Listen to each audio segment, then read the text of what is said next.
Abres los ojos antes de que el amanecer termine de dibujarse sobre la inmensidad de la pampa.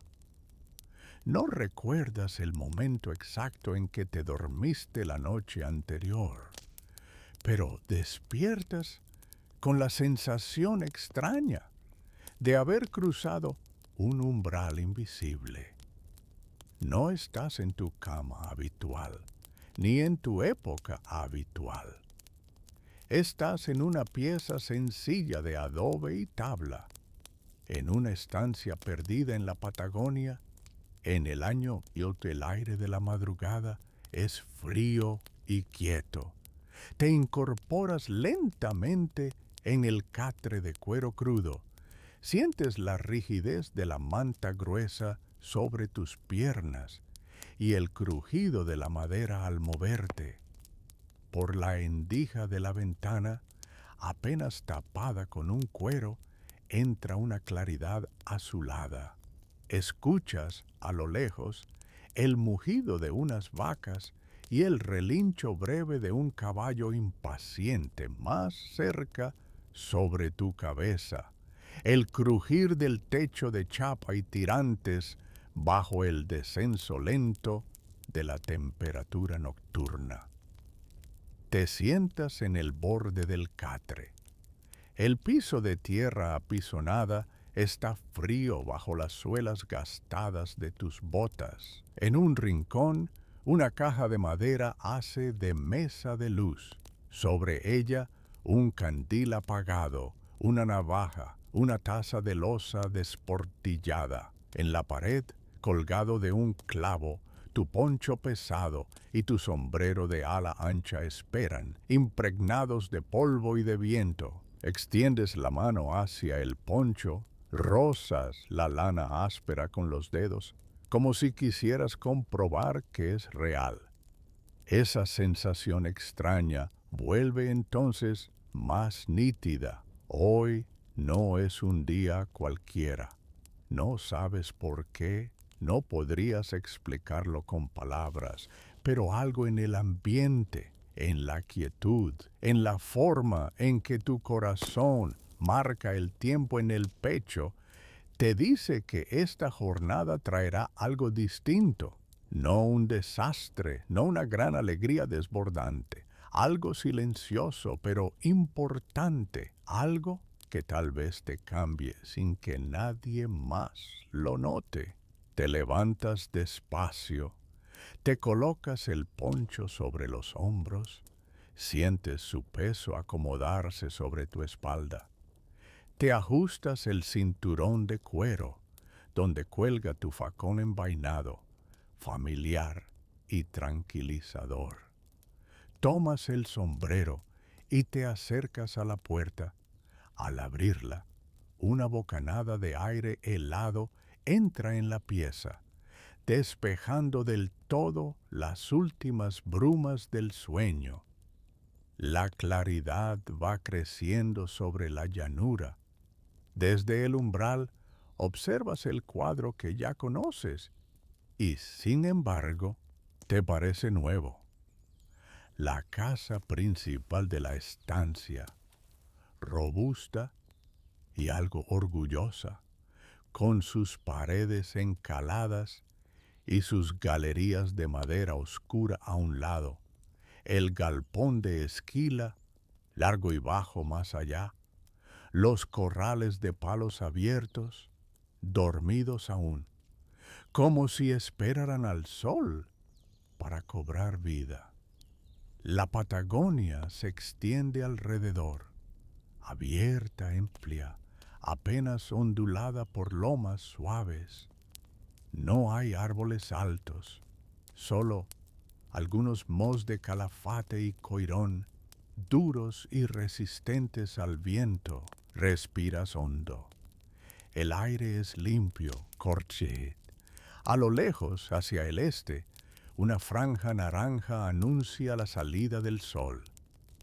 Te sorprende sentirte tan presente, tan dentro de este lugar, como si hubieras vivido aquí toda la vida. Conoces los nombres de los peones, los recovecos de los corrales, la manera en que el viento cambia de tono según la época del año. Y sin embargo, en algún rincón silencioso de tu mente, sabes que hace muy poco que despertaste en Cheteneco, bajas el escalón de la pieza y caminas hacia la cocina, siguiendo el camino de tierra endurecida por tantas pisadas. Tus botas levantan un polvillo fino que el aire helado agradece, llevándoselo enseguida. Mientras avanzas, recuerdas una frase que escuchaste anoche antes de dormir de boca del capataz. Dicen que hoy llega alguien de muy lejos. Don Ernesto está con la cabeza en otra parte desde que recibió la carta. No sabes quién viene, ni para qué, pero ese detalle se clava en tu memoria como una pequeña espina de curiosidad. Antes de continuar, quiero agradecerte por estar aquí, por regalarte este tiempo, para descansar y soñar despierto con estas historias. Si te gusta este tipo de relatos para acompañarte por las noches, te invito a dejar un me gusta y a suscribirte para no perderte las próximas noches en otros tiempos y lugares. Y me encantaría saber desde dónde me estás escuchando ahora mismo. ¿Desde qué ciudad o país estás? Quizás ya acostado, quizás con la luz apagada. Cuéntamelo en los comentarios, así poco a poco vamos tejiendo juntos este mapa silencioso de voces y sueños compartidos. Ahora sí, volvamos a la Patagonia de Mil, a esa estancia perdida donde te espera una noche particular. Empujas la puerta de la cocina con la palma. El olor a leña encendida te recibe, templando el frío de los huesos. La cocina es amplia, de paredes gruesas, con un gran fogón en el centro y una mesa larga de madera algo despareja. Sobre el fuego, una pava ennegrecida empieza a cantar, y una mujer robusta, de cabello recogido con un pañuelo oscuro, remueve algo en una olla.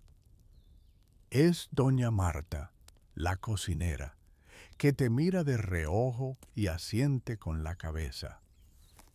Temprano, che, se ve que hoy venís con ganas.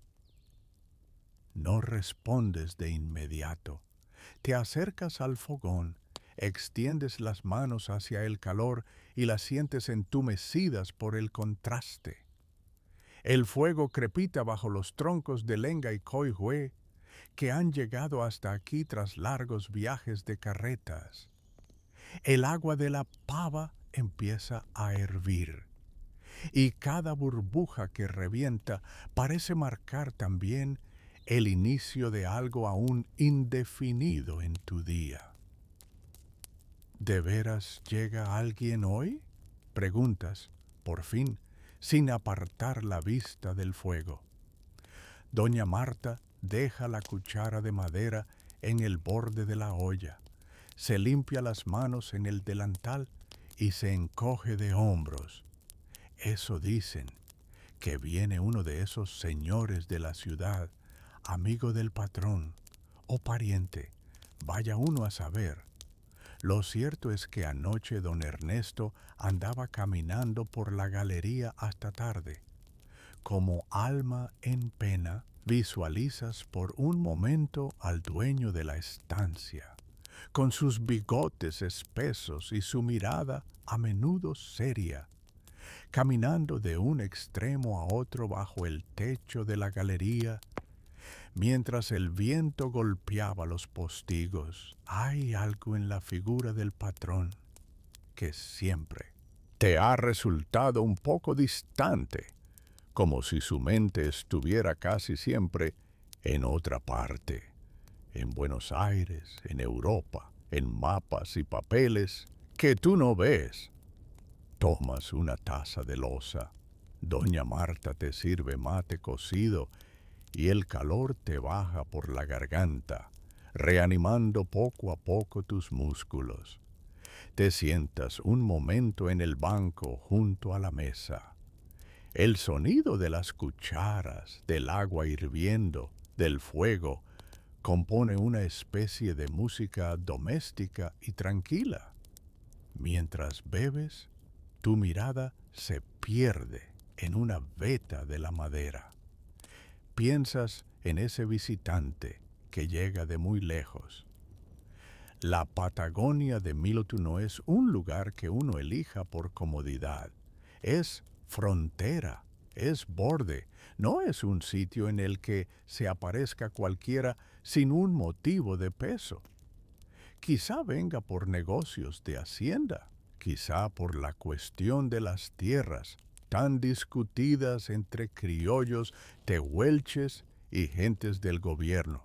O quizá, piensas, sin saber por qué, venga por algo que te concierne a ti, aunque aún no lo sepas. Terminas la taza y te incorporas. Sabes que, antes de cualquier llegada, el día trae trabajo. Sales de la cocina, cruzas el patio en dirección al corral. El cielo se ha aclarado un poco más.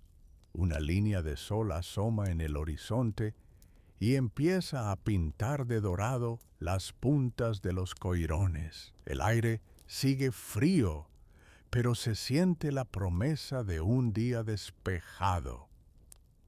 Caminas hacia los corrales de madera, donde ya ves movimiento. Los peones están reunidos, algunos a caballo, otros a pie, revisando sogas y aperos.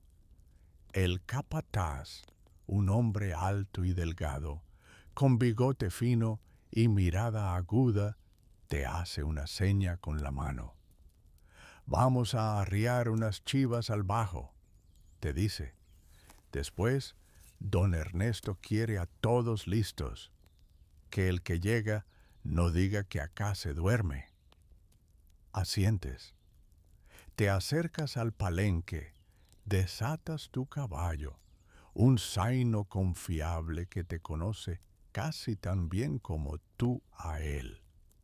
Le pasas la mano por el cuello, sientes la calidez de su cuerpo, el leve temblor de sus músculos, montas con un movimiento aprendido a fuerza de repetición. El cuero de la montura cruje, las riendas se tensan entre tus manos. Salen en grupo hacia la planicie, en dirección al bajo donde pastan las chivas. El sol termina de levantarse y la luz dorada se esparce sobre el paisaje, revelando detalles que en la penumbra eran solo manchas. A lo lejos, hacia el sur, distingues la línea azulada de sierras bajas. Hacia el norte, la pampa sigue, interminable, como si pudiera conducir, sin transición, a cualquier otro mundo. Cabalgas a un ritmo tranquilo. El grupo se va extendiendo en una fila irregular. Los cascos golpean la tierra seca, levantando pequeños remolinos. El capataz te alcanza y cabalga a tu lado por un rato.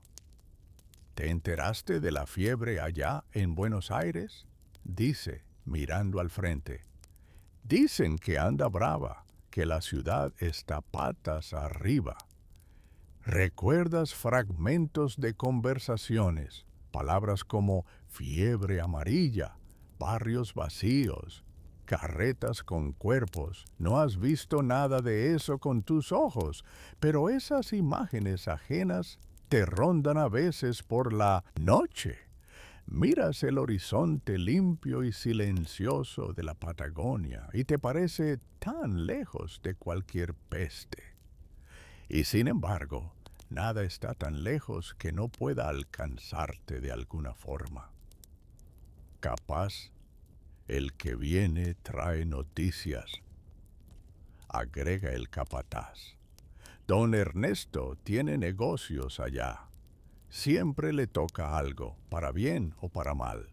La idea de noticias lejanas añade otra capa de curiosidad a la llegada de ese visitante misterioso. Quizá traiga cartas, quizá hable de barcos, de puertos, de calles empedradas llenas de gente. Quizá describa cosas que tú solo imaginas en sueños. Llegan al bajo, las chivas se esparcen entre matas y piedras, levantando cabezas curiosas cuando sienten la presencia de ustedes. Empiezan a arrearlas con movimientos conocidos, un grito, un silbido, el giro preciso del caballo.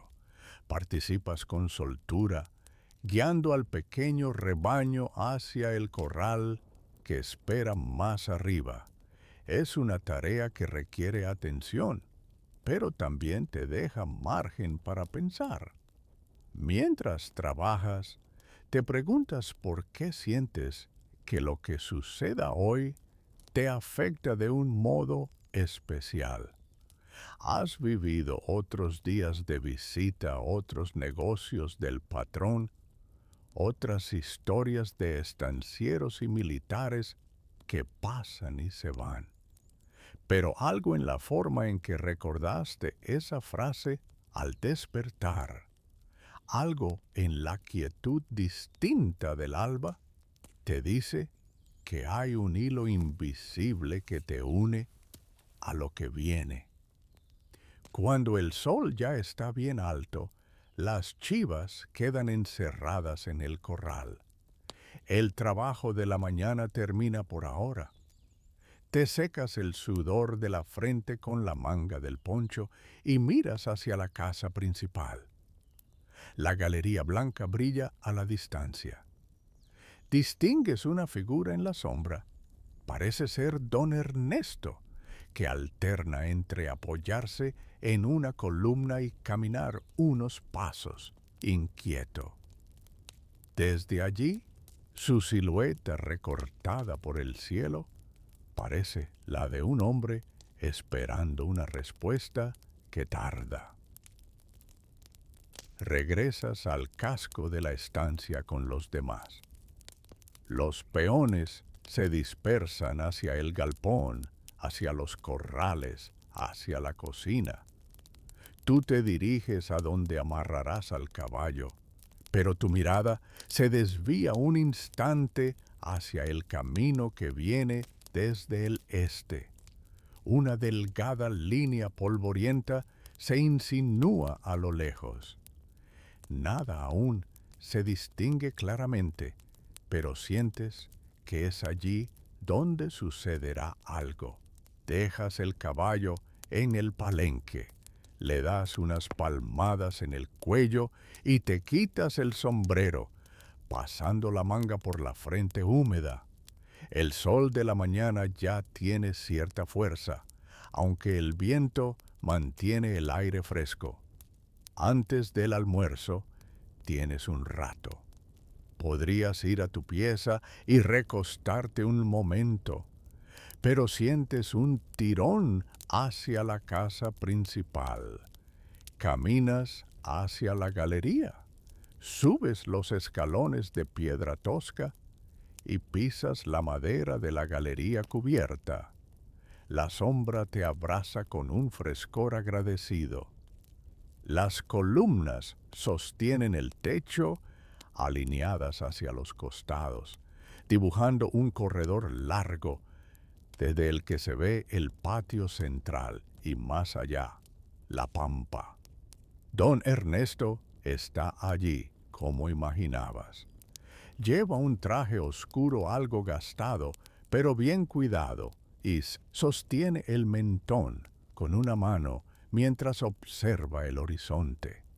Sus ojos, cuando te oye acercarte y gira la cabeza, tienen algo de cansancio, pero también un brillo que no le habías visto otras veces. Ah, sos vos, dice, sin dureza. Ven y te acercas, te quitas el sombrero en un gesto respetuoso y te apoyas levemente en la baranda de madera. El silencio se extiende unos segundos. Ambos miran hacia el mismo punto, el camino del este, aún vacío a simple vista.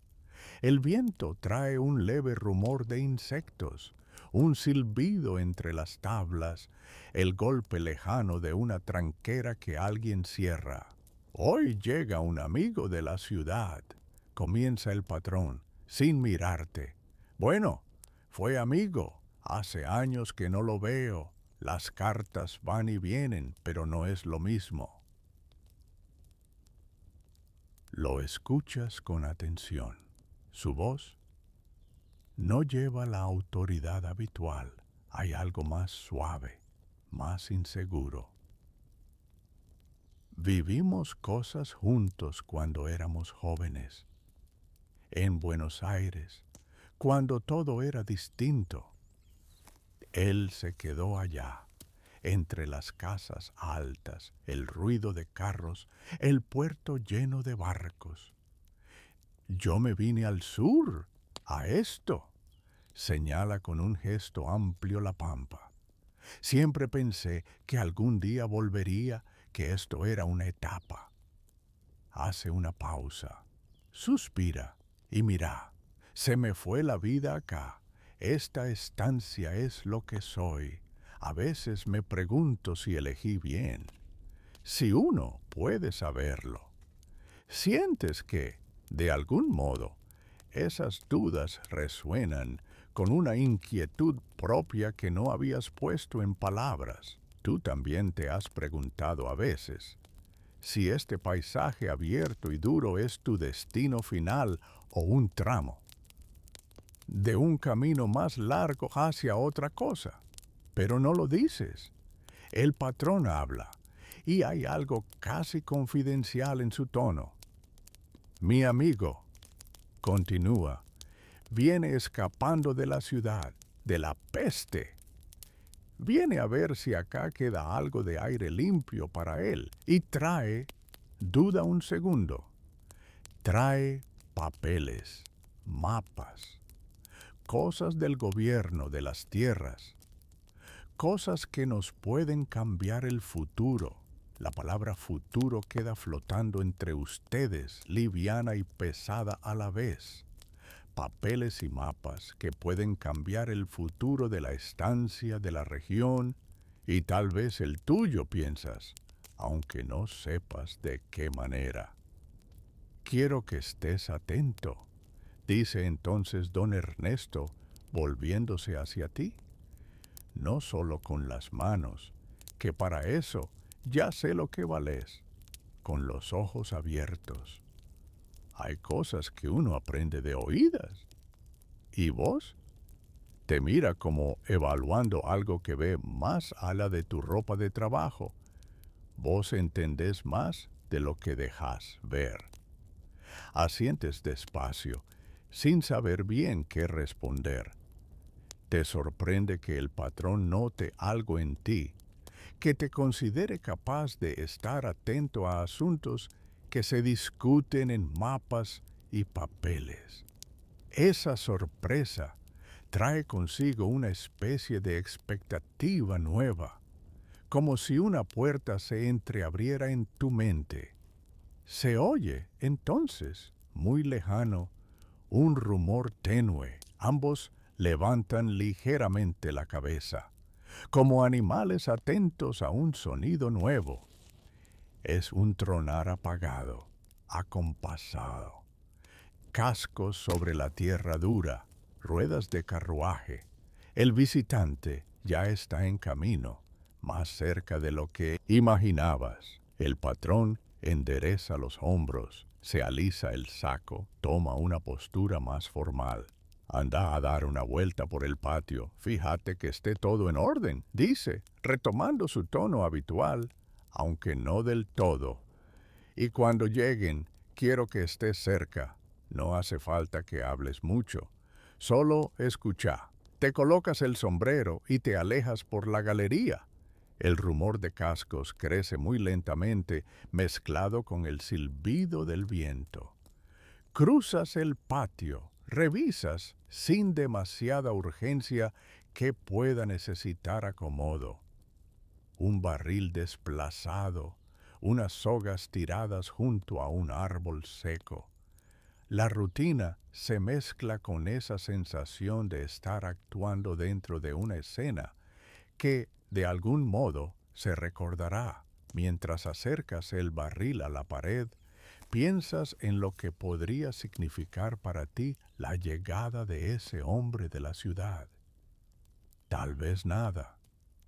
Tal vez solo traiga historias ajenas que escucharás con interés antes de volver al trabajo de siempre. Pero la frase de don Ernesto, su mirada, la mención de mapas y futuros, se ha clavado como un anzuelo suave en tu conciencia. Y una pregunta empieza a formarse, todavía borrosa.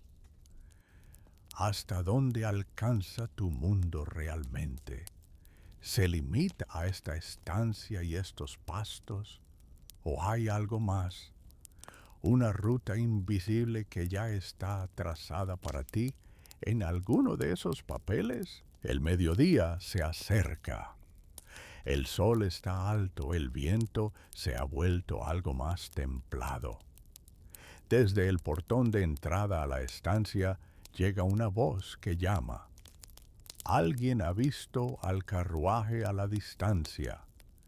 Los peones empiezan a asomarse, algunos curiosos, otros indiferentes. Tú sientes cómo, con cada paso que das hacia el portón, lo que hasta ahora era solo expectativa, se convierte en presencia. Te detienes bajo la sombra de un par de postes altos. El camino de tierra se extiende hacia el este. Y ahora, sí, ves con claridad la polvareda que levanta el carruaje.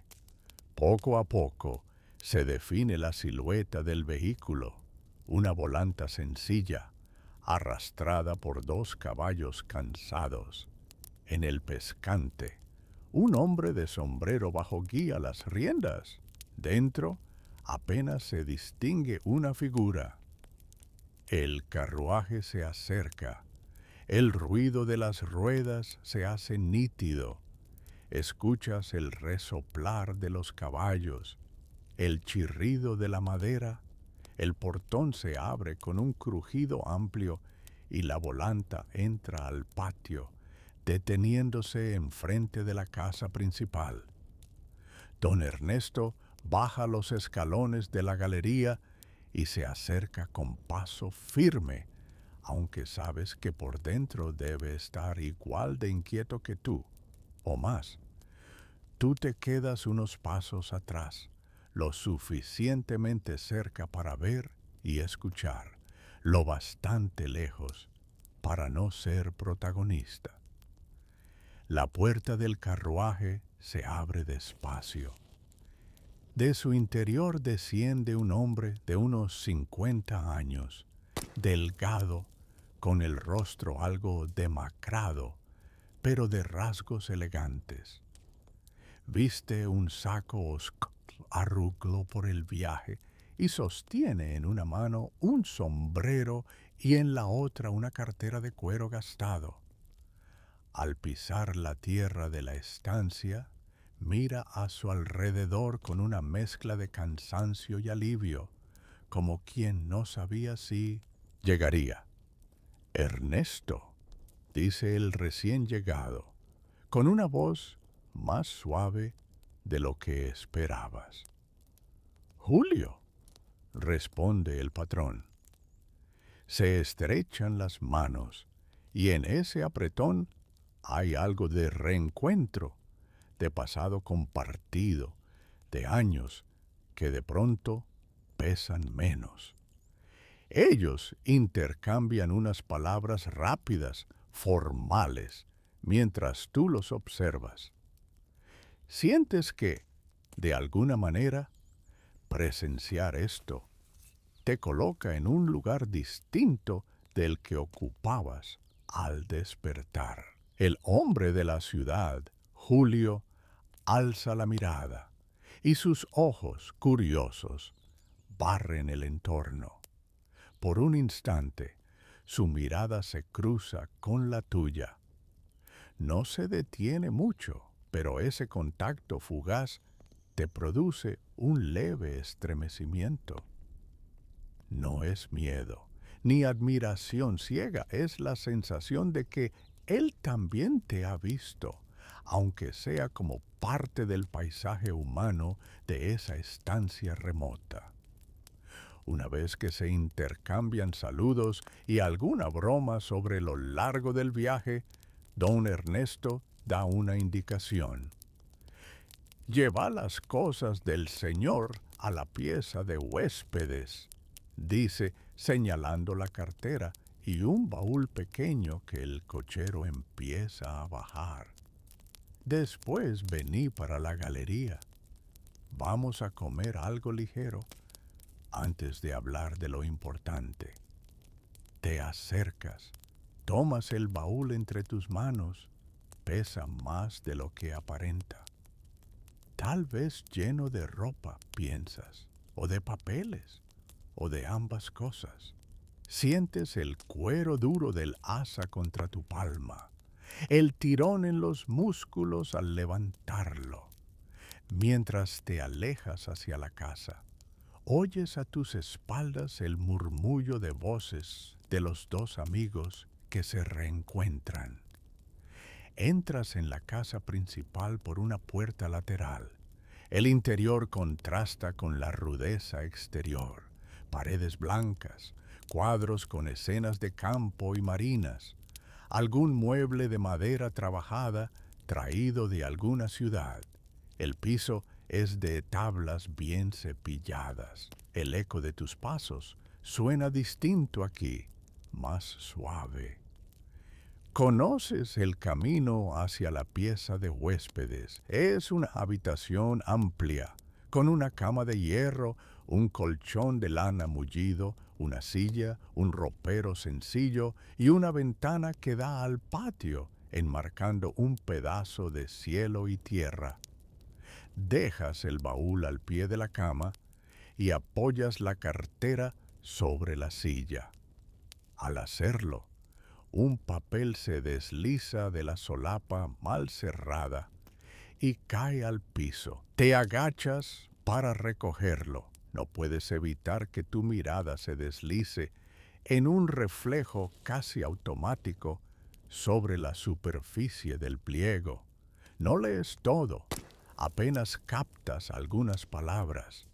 Gobierno Nacional, tierras al sur del Río Negro, delimitación proyecto. Las letras en tinta negra están bien trazadas. Hay líneas rectas que parecen parte de un mapa. Vuelves a cerrar la cartera con cuidado, como si no hubiera pasado nada. Pero ya algo cambió. Ahora sabes, sin margen de duda, que ese hombre trae algo que no se reduce a historias de peste o nostalgia de ciudad. Trae decisiones, trae literalmente el dibujo del futuro sobre estas tierras. Sales de la pieza, cierras la puerta con suavidad. Mientras atraviesas el pasillo de regreso a la galería, las palabras que alcanzaste a leer resuenan en tu cabeza. Tierras al sur del Río Negro. Eso es aquí. Esto lo que pisas a diario, lo que creías tan fijo como el horizonte. Llegas a la galería. Don Ernesto y Julio están sentados a una mesa colocada en la sombra, con un mantel sencillo, platos hondos y una fuente de guiso que doña Marta acaba de dejar. Te acercas en silencio, te quedas a un costado esperando nuevas indicaciones. Julio se sirve un poco de guiso, prueba un bocado, Cierra los ojos un instante como si saboreara no solo la comida, sino la tranquilidad del lugar. Después, abre los ojos y mira a su alrededor. Había olvidado lo grande que es el cielo acá. Dice, en Buenos Aires, uno levanta la vista y choca con techos, balcones, humo. Acá se interrumpe como buscando la palabra. Acá el cielo manda, responde don Ernesto con una sonrisa leve. Julio ríe y hay en esa risa una tos breve, seca, que enseguida intenta disimular. Tú la notas. Es la tos de alguien que ha respirado demasiado aire cargado, demasiado miedo. Durante un rato, la conversación se mantiene en temas ligeros: el viaje, las estaciones de posta, las anécdotas de juventud. Tú escuchas, aunque pareces ocupado en pequeños quehaceres. Acercas pan a la mesa, llenas un vaso con agua, llevas de vuelta a la cocina algún plato usado. Los nombres de calles porteñas, de cafés cercanos al puerto, de barcos que van y vienen de Europa, suenan en tus oídos como campanas lejanas. Puedes imaginar, casi ver esos lugares, aunque quizás nunca hayas estado allí. En un momento, don Ernesto te hace una seña para que te acerques más. Te sientas en un banco, no muy lejos de ellos, con la excusa de pelar unas papas para la cena, pero con los oídos abiertos. Quiero que escuches esto, dice el patrón, no solo a ti, sino a todos los que andan cerca. Lo que viene nos va a tocar a todos. Julio asiente, se limpia la boca con la servilleta y adopta una expresión más seria. Abre la boca para hablar, pero antes de que lo haga, tú recuerdas el papel que viste, las palabras impresas. Sientes una leve tensión en el pecho. No es miedo angustiante, pero sí la certeza de estar a punto de oír algo que te obligará a mirar tu vida bajo una luz distinta. El gobierno, empieza Julio con una voz que busca ser clara, está decidido a avanzar sobre estas tierras. Las quieren organizar, como dicen, delimitar, repartir, poblar con estancias, con colonos, con líneas de telégrafo. Hay proyectos sobre la mesa. Algunos quieren hacerlo poco a poco, otros ya los conocen. Quieren una campaña grande, rápida, con militares, para correr a los indios hacia más allá, hacia donde no molesten. La palabra indios cae pesada en la galería. Aquí la presencia tehuelche no es una figura abstracta. A veces vienen a la estancia a cambiar cueros, plumas, pequeñas artesanías por alimentos, por tabaco, por herramientas.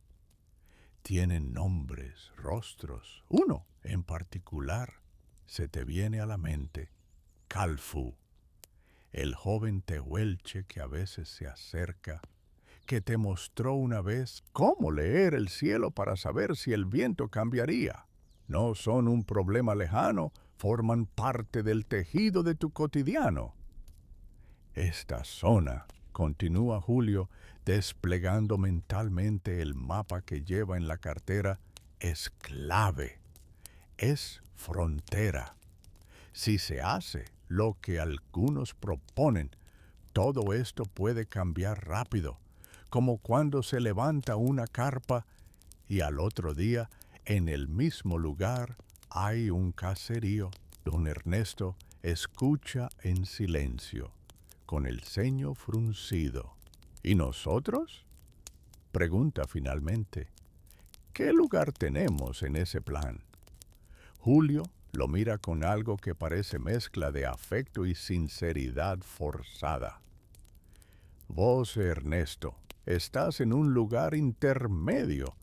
Tenés papeles que te reconocen estas tierras, aunque algunos allá en la ciudad crean que el papel vale más que los años que uno las pisa. Podés ser parte de la organización. Podés ayudar a que esto se haga con menos violencia, con algo de justicia, o podés quedarte al margen y dejar que otros decidan por vos y por la gente que vive acá. La papa se resbala un poco entre tus manos. Te detienes un instante en el movimiento de pelarla. ¿Comprendes con una claridad que te sorprende que cuando Julio habla de la gente que vive acá, también te incluye a ti, a los otros peones, a doña Marta, al capataz, a los niños que corren a veces por el patio, a los tehuelches que se acercan silenciosos al atardecer? No eres un espectador neutro de un juego de poder. Eres una pieza pequeña quizás, pero real, del tablero. Yo vine, sigue Julio, porque allá en la ciudad están tomando decisiones basadas en mapas y cifras, sin entender lo que es realmente este viento, esta tierra, estas personas. Necesito mirar, hablar con vos, con alguno de los tuyos, con algún indio, si se deja. Necesito escuchar voces que no se oyen en los salones de Buenos Aires. Se hace un silencio denso. El viento parece detenerse un segundo, como atento. Yo, dice don Ernesto, dudando, yo no sé si soy el indicado para hablar por todos. En ese momento, los ojos de Julio se desplazan hacia ti, te mira con atención, como si recién ahora te viera de verdad, más allá de la ropa y de las manos ocupadas con una papa y un cuchillo. Y él pregunta, ¿hace cuánto está con vos? Hace unos años, responde el patrón. Sabe trabajar y sabe escuchar. Lo respeto. Sientes una especie de calor subirte al rostro, una mezcla de pudor y orgullo silencioso. Nunca te habían mencionado así, tan directamente, en una conversación de este tipo. Entonces, dice Julio, me gustaría hablar con vos también. No ahora, que seguro hay cosas que hacer.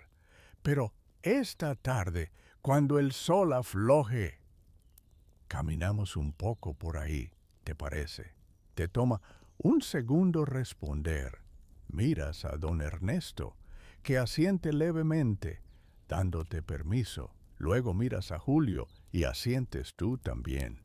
Una sola vez, sintiendo que, con ese gesto, aceptas entrar en una conversación que no sabes a dónde te llevará. La comida termina. Los hombres se dispersan. Tú llevas platos a la cocina. Vuelves al corral. Revisas unas sogas. Pones orden en los arreos. La tarde avanza despacio. El sol baja un poco. El viento rota. Los sonidos habituales del trabajo te rodean, pero hay un hilo paralelo que atraviesa todo.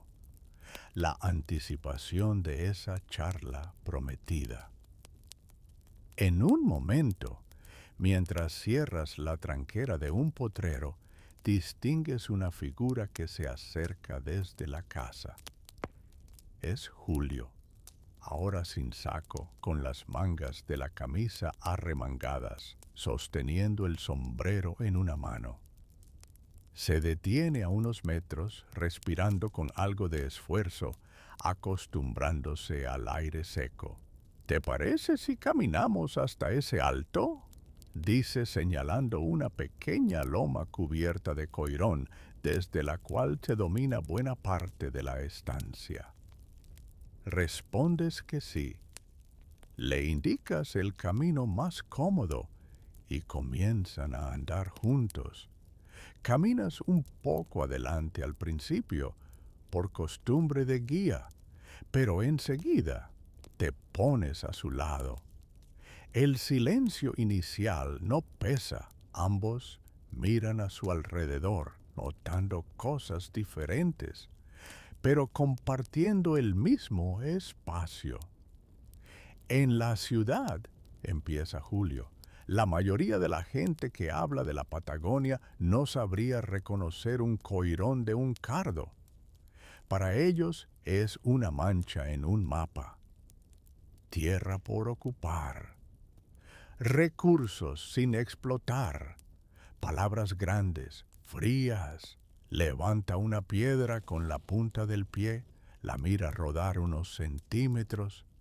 Pero yo estuve acá cuando era joven, con Ernesto.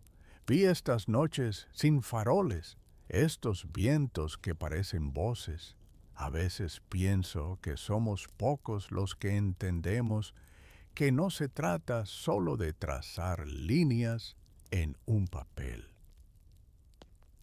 No respondes de inmediato. Miras hacia el horizonte, donde la luz empieza a inclinarse. Desde aquí. La casa principal parece más pequeña, un objeto delicado posado sobre la inmensidad. El galpón de esquila, los corrales, los peones que se mueven como puntos entre los animales. Todo adquiere una escala que te recuerda que este mundo es vasto, que tú mismo eres pequeño en comparación y sin embargo estás aquí. ¿Vos naciste por acá?, pregunta Julio, volviéndose hacia ti. Le cuentas, con pocas palabras pero claras, que naciste más al norte, que tus padres vinieron con una tropa cuando eras chico, que creciste entre caballos, tolderías que se veían a lo lejos, invernadas duras, veranos largos. Le dices que sabes leer y escribir un poco, porque un cura ambulante te enseñó lo básico cuando tenías 10 años, y que a veces lees los periódicos viejos que llegan a la estancia envueltos en paquetes. Eso explica algo, murmura Julio, con una media sonrisa. Tenés la mirada de alguien que sabe que el mundo es más grande que lo que ve todos los días. Te sorprende esa observación, pero en el fondo reconoces algo de verdad en ella. Siempre has tenido esa curiosidad latente, esa pregunta muda sobre qué hay más allá de la próxima sierra, del próximo río, incluso del próximo año. Llegan al alto. El viento sopla un poco más fuerte allí, sin barreras.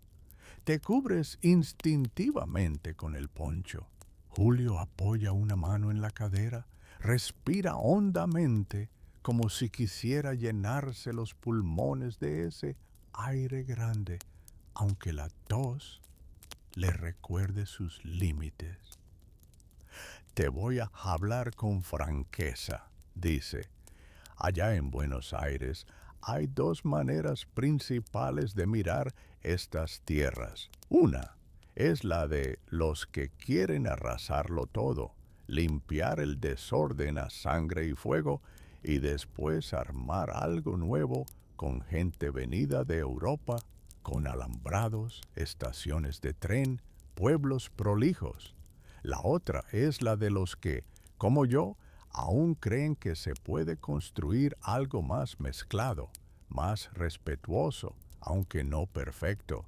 Se sienta sobre una piedra baja e indica que te sientes también. Lo haces sintiendo el suelo firme bajo ti, pero para que esa segunda forma tenga alguna oportunidad, necesitamos voces como la tuya, de gente que vive acá, que trata con los indios, que sabe cómo es un invierno con las ovejas, cómo se inunda un bajo después de una lluvia inesperada. No basta con que Ernesto y yo conversemos entre papeles.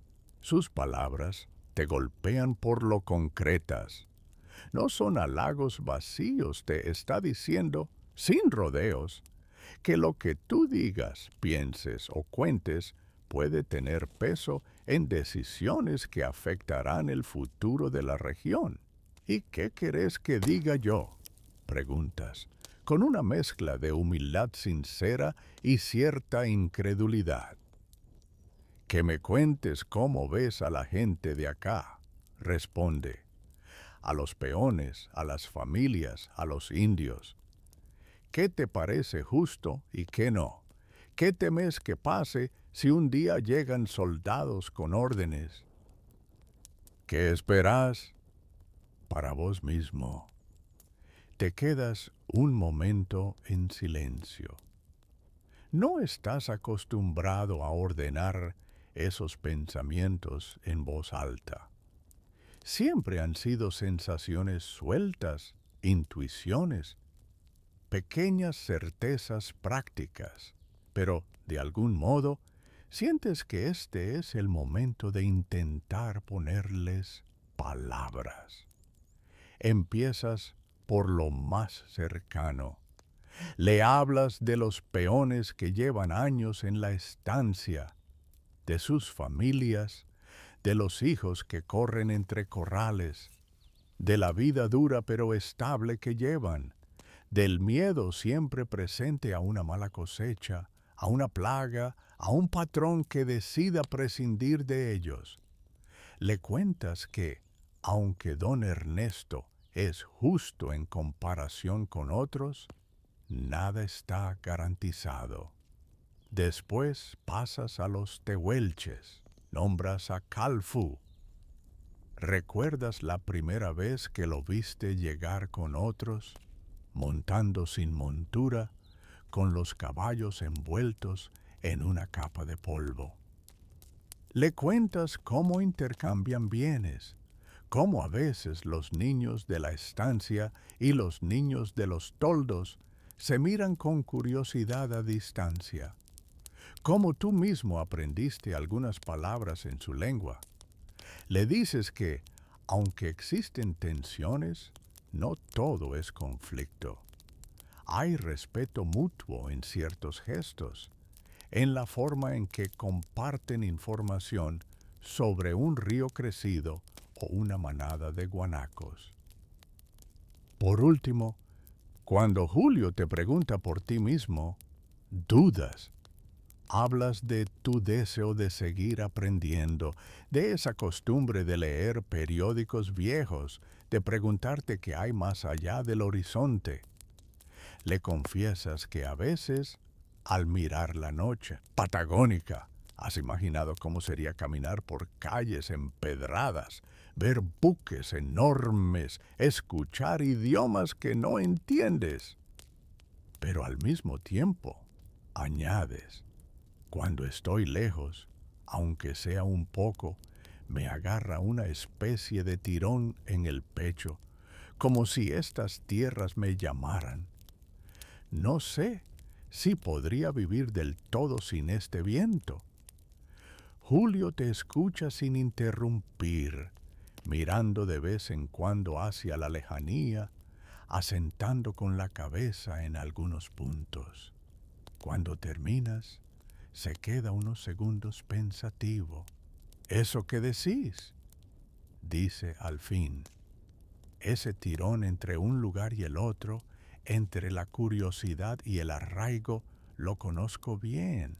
Es, en el fondo, la historia de este país que estamos inventando, siempre entre dos cosas.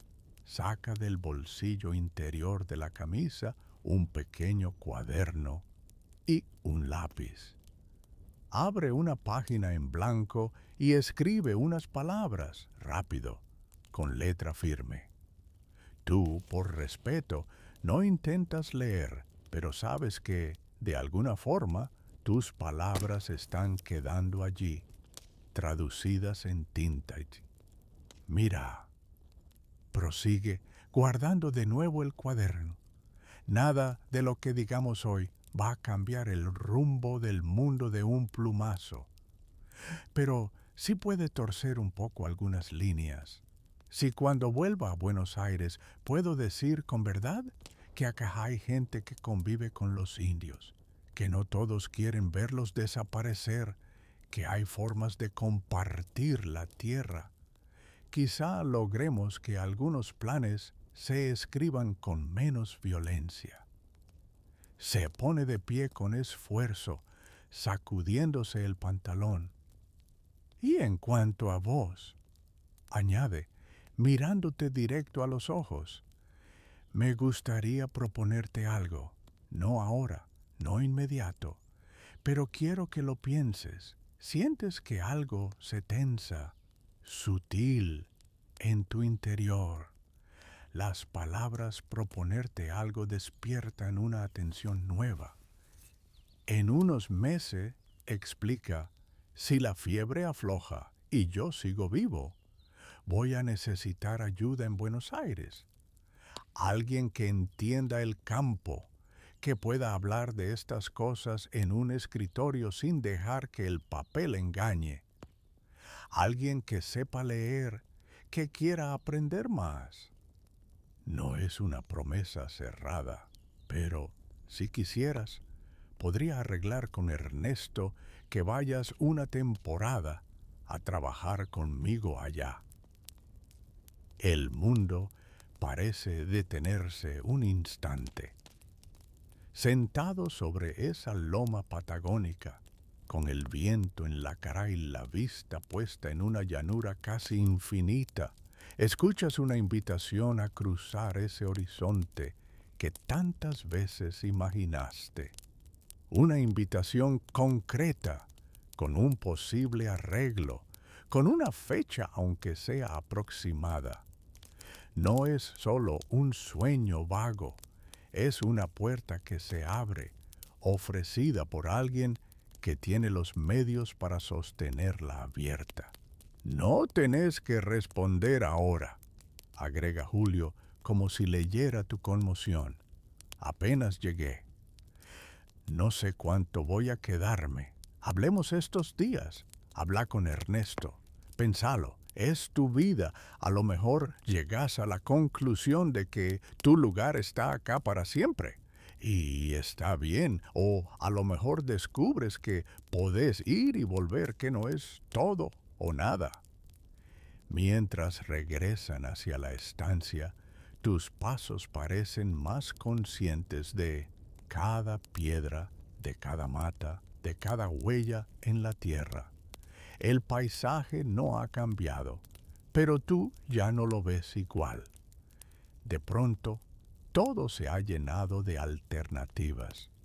Esta pared de adobe puede ser, en algunos meses, algo que mires desde lejos, recordando. O puede seguir siendo el centro de tu mundo y la ciudad, un paréntesis breve. O quizás nunca vayas, pero el simple hecho de saber que podrías ya modifica la forma en que sientes este lugar. A mitad de camino, se cruzan con el capataz, que va hacia el corral. ¿Todo bien por acá?, pregunta, mirándote con curiosidad y a Julio con cierto respeto distante. Charlando no más, responde Julio, aprendiendo del que sabe. Esa frase, dicha delante de otro, te incomoda y te anima a la vez. El capataz te mira de reojo, como evaluando si algo ha cambiado en ti en la última hora. Tú te encoges un poco de hombros y sigues caminando. La tarde se estira hacia su ocaso. Participas en las tareas habituales. Ayudas a encerrar unas ovejas rezagadas. Revisas que las tranqueras queden bien cerradas. Acercas leña a la cocina. Pero cada vez que tu mente queda un segundo libre, vuelves a la conversación en la loma, a la propuesta, a las imágenes borrosas de un tren, de un escritorio, de un mapa extendido, de gentes con ropas distintas. Ya cerca del anochecer, se oye un rumor que reconoces. El sonido acompasado de cascos que se acercan, pero esta vez no desde el camino del este, sino desde el sur. Miras hacia allí y ves, recortados contra la luz que se apaga, a un pequeño grupo de jinetes. Por la forma en que montan, por las siluetas, sabes que son tehuelches. El corazón te da un leve salto, no de susto, sino de atención. No suelen venir tantos juntos, normalmente lo hacen de a 2 o 3. Hoy son más. Te acercas al portón junto a otros. El capataz ya está allí, con el cuerpo firme. Pero la mano lejos del facón sabe que, de entrada, el gesto es de acogida vigilante. Los tehuelches detienen sus caballos a unos metros. Del grupo se adelanta uno que reconoces enseguida, Calfu. Su figura es ágil, sus ojos oscuros y serenos. Levanta una mano en señal de saludo. Amigo, dice usando la palabra en castellano que ha aprendido. Respondes con un gesto similar, diciendo su nombre. Don Ernesto sale a la galería, se detiene un momento a observar la escena, luego baja los escalones. Su rostro está de lo más serio que de costumbre. Sabes que está pensando, simultáneamente, en la amistad con estos vecinos de la llanura y en las palabras de Julio sobre las futuras campañas del gobierno. Buenas tardes, dice el patrón, con respeto sobrio. El tehuelche mayor del grupo, de rostro surcado por arrugas profundas, responde con un buenas algo duro, pero sin hostilidad. Hablan primero de lo inmediato. Han venido a cambiar pieles por harina, por sal, por alguna herramienta. El intercambio se organiza casi como siempre, con miradas, gestos, palabras sueltas, cierta desconfianza adaptada por los años de trato. Pero tú notas algo distinto en el ambiente. Tanto don Ernesto como Julio, que ha salido a la puerta de la casa y observa sin acercarse demasiado, miran esta escena con otra intensidad, como si vieran en ella más que un simple trueque, como si fuese un ejemplo vivo de aquello que discutieron en la mesa. Convivencia posible, frágil pero real, entre mundos que podrían, en otro contexto, chocar brutalmente. Te acercas a Calfú, mientras él descarga unas pieles de guanaco. Te mira con una chispa de alegría contenida. Hace semanas que no se veían. Mucho viento, dice, señalando con la cabeza hacia el oeste. Y más va a venir, respondes, siguiendo la broma. Hablan un poco, mezclando castellano y algunas palabras en su lengua que tú has ido aprendiendo. Te cuenta de un río que bajó crecido, de una manada de ñandúes más al sur, de la presencia últimamente de más soldados en las cercanías, de algunos toldos, Hombres con casaca, caballo cansado, ruido de hierro, explica, haciendo con las manos el gesto de un sable desenvainado. Notas la preocupación detrás de su voz.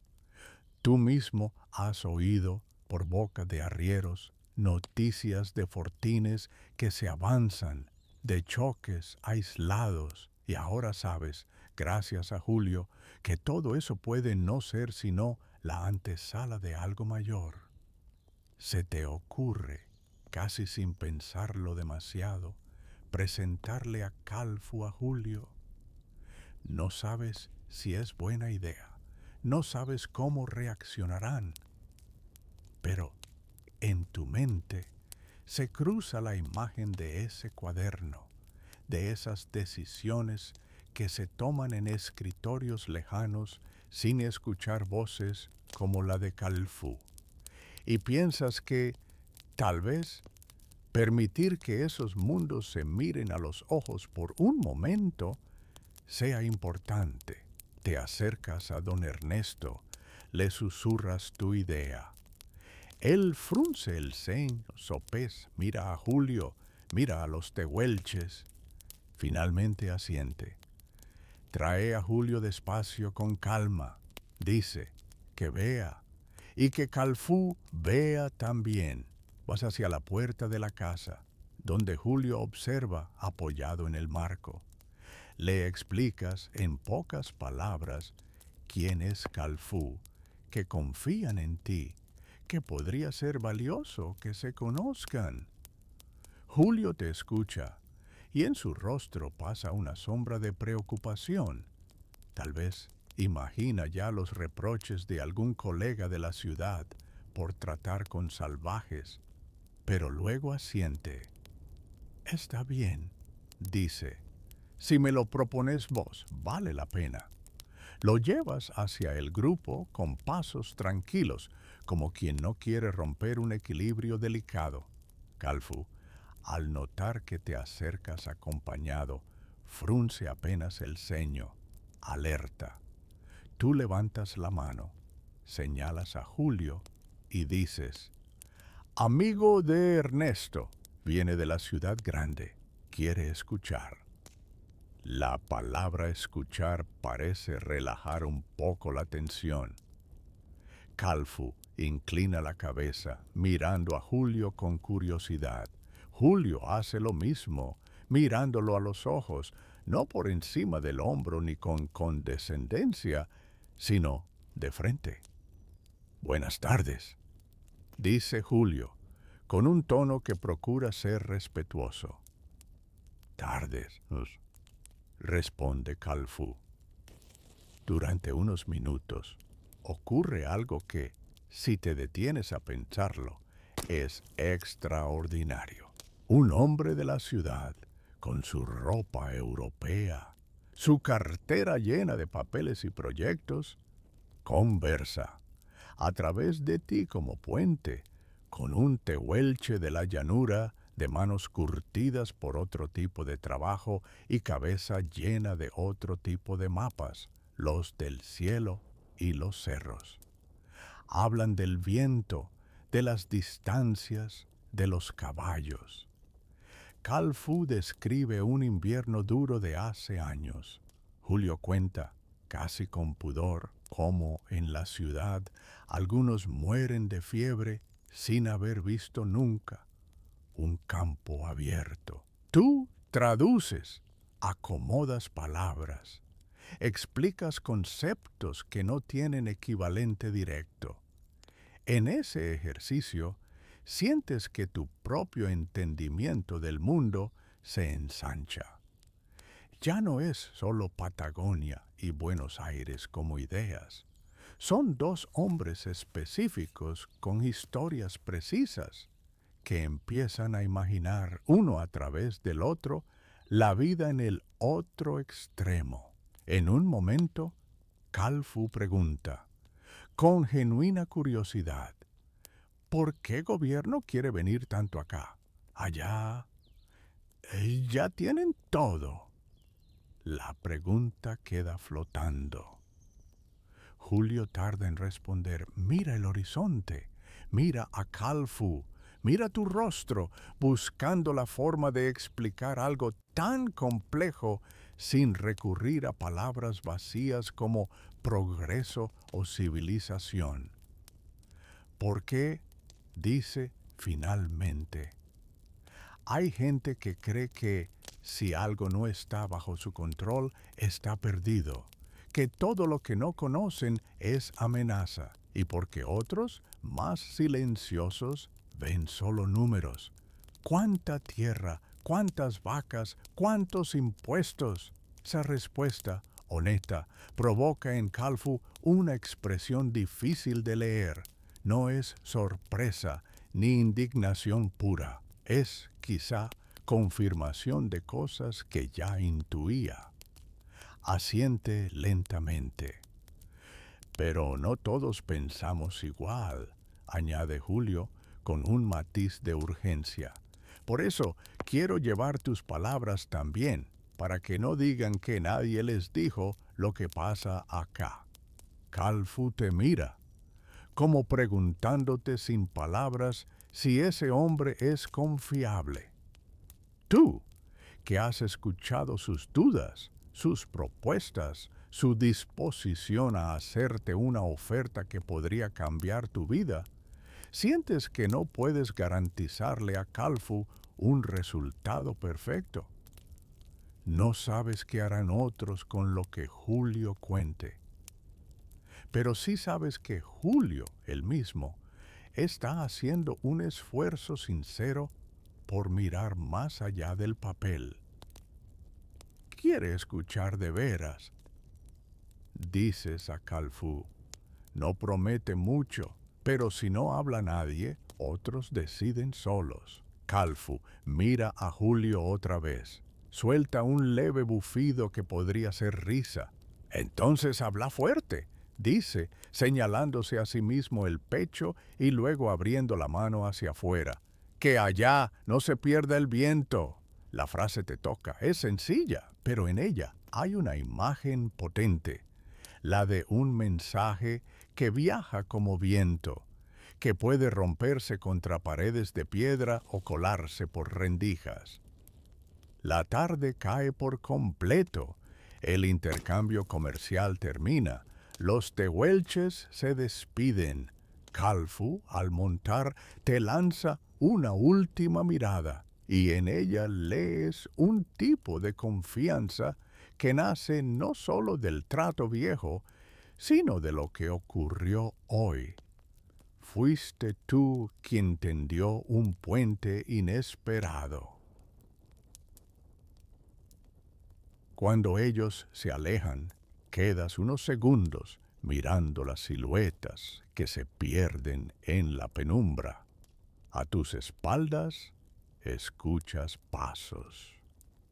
Te giras. Son Julio y don Ernesto. El primero parece pensativo, con su cuaderno en la mano. El segundo, algo emocionado, aunque lo disimula. Eso que hiciste hoy, dice Julio, levantando apenas el cuaderno. De presentarme a tu amigo, de decir lo justo en el medio, es exactamente lo que necesito en Buenos Aires. Gente que sepa estar entre dos mundos sin romperlos. Sus palabras refuerzan la propuesta que ya había dejado caer en la loma, pero ahora la anclan en un ejemplo concreto. No se trata solo de trabajar en un escritorio, sino de hacer allá algo parecido a lo que hiciste hoy, a poner en contacto perspectivas diferentes sin que una arrase a la otra. La noche desciende. Las primeras estrellas se encienden sobre el cielo patagónico. En la cocina, doña Marta ya tiene el fuego encendido para la cena. El olor a guiso vuelve a llenar el aire cercano. Las voces de los peones se mezclan, cansadas, distendidas. Te sientas en un banco junto a la puerta, mirando el cielo. Piensas en Calfu alejándose, en Julio escribiendo palabras en su cuaderno, en don Ernesto luchando silenciosamente con sus propias dudas sobre qué posición tomar ante el gobierno. Y, por debajo de todo eso, late la pregunta personal que se ha ido instalando desde la mañana.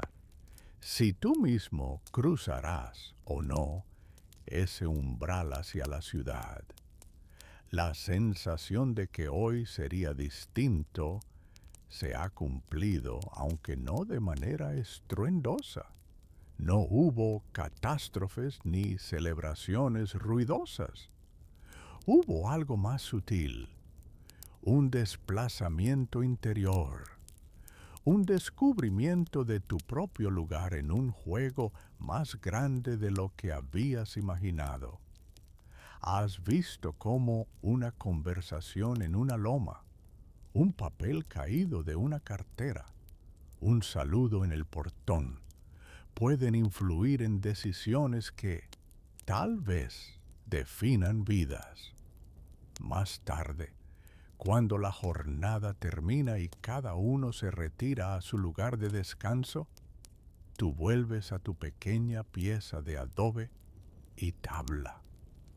Entras, cierras la puerta, te quitas el poncho, dejas el sombrero en su clavo, te sientas en el borde del catre y miras tus manos, todavía con rastros de polvo y trabajo. Esas manos, piensas, no solo arriaron chivas hoy, también sostuvieron, sin quererlo, un papel con mapas del futuro.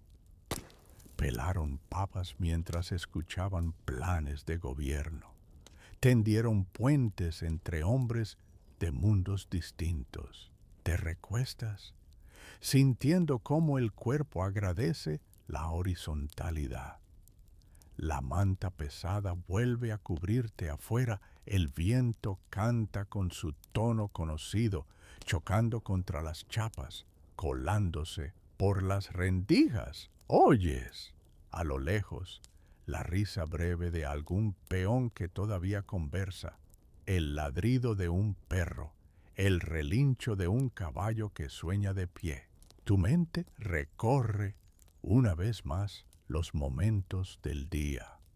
La frase de don Ernesto en la mañana, diciéndote que entendés más de lo que dejas ver. La propuesta de Julio de ir a la ciudad, la mirada de Calfú y su pedido de que el viento no se pierda allá. Todo se une en una especie de trama invisible, donde tú ya no te ves solo como un peón más, sino como alguien situado en una encrucijada tranquila, pero real. Entonces, sin que haga falta una decisión definitiva, sientes que algo se acomoda dentro de ti. Comprendes que la pregunta principal no es ir o no ir a Buenos Aires, sino otra, más profunda. ¿Qué vas a hacer con la voz que tenés? Con la forma en que entendés estos dos mundos. Puedes elegir quedarte y ser desde aquí un puente que explique a los tuyos lo que viene, que prepare, que suavice choques. O puedes aceptar la invitación y llevar hasta los salones de la ciudad el rumor de esta pampa, las palabras de Calf, las preocupaciones de los peones. En cualquier caso, hoy has descubierto que tu vida no está confinada a obedecer órdenes sin pensar. Tienes un papel, por pequeño que parezca, en cómo se escribirá el futuro de estas tierras. Y esa certeza, paradójicamente, no te agita, sino que te calma, porque Sea cual sea el camino que tomes, sabes que caminarás con los ojos abiertos. El viento golpea una vez más la pared de tu pieza, como si quisiera recordarte que está ahí, constante, antiguo. Cierras los ojos, dejas que las imágenes del día se difuminen, la volanta llegando entre polvo, la mesa bajo la galería, la loma desde la que se ve toda la estancia, las siluetas de los tehuelches alejándose bajo el cielo anaranjado. Todo se vuelve poco a poco más suave, como si quedara envuelto en el poncho del sueño. Respiras hondo, sientes el peso amable de la manta, la firmeza simple del catre, el murmullo lejano de la estancia que se va apagando.